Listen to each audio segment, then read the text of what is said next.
Hello, everybody, and welcome to the Daily Dunc Shot, brought to you by Ray Brandt Infinity. Well, if you're feeling a little disconcerted about Sunday's loss to the Atlanta Falcons in the Georgia Dome, and you're having trouble turning the page and moving on to Week 2's game in Cleveland against the Browns, you're not alone. I can't tell you how many Saints fans have come up to me in the last few days, even this morning at the coffee shop, talking about that game, digesting it, rehashing everything that happened.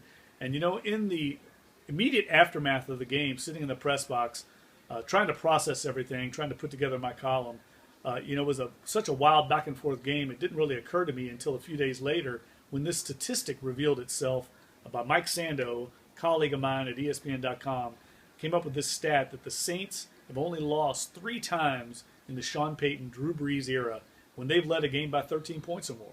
It just doesn't happen very often, frankly. It's only happened 2 other times before Sunday. The Saints are 60-3 now when they've led by 13 points or more. They just don't lose big leads like that. That's why it was so troubling and disturbing, and I think difficult for people to stomach. It was so unusual.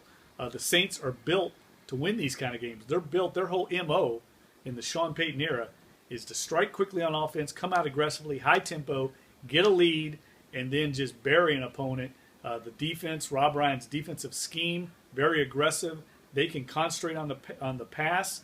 They make their opponent one-dimensional. He can get very exotic. The defensive line can turn back their ears and come after the quarterback. It all feeds into itself, and that's why it's so unusual for the Saints to lose these kind of games, because they're built to win them.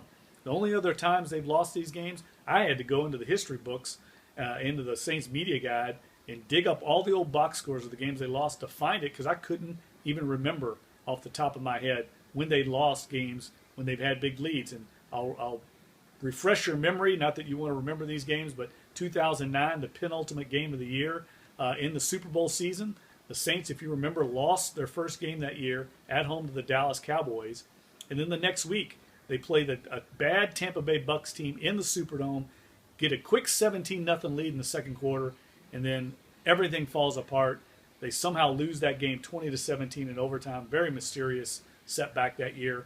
And then in 2012, of course, the bounty season, when they got off to the miserable start in the Superdome Week 3 against the Kansas City Chiefs, the Saints had a 24-6 lead in that game.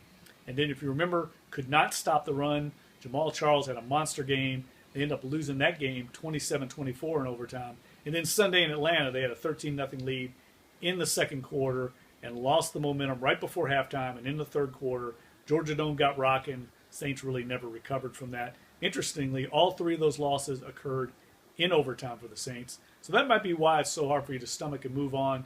But you will move on nonetheless, because I think the Saints will get back on track this Sunday in Cleveland. It won't be easy, but I'll have my prediction for you Friday right here on the Dunc Shot at NOLA.com. Thanks for tuning in again today. Everybody have a great day. I'll talk to you tomorrow.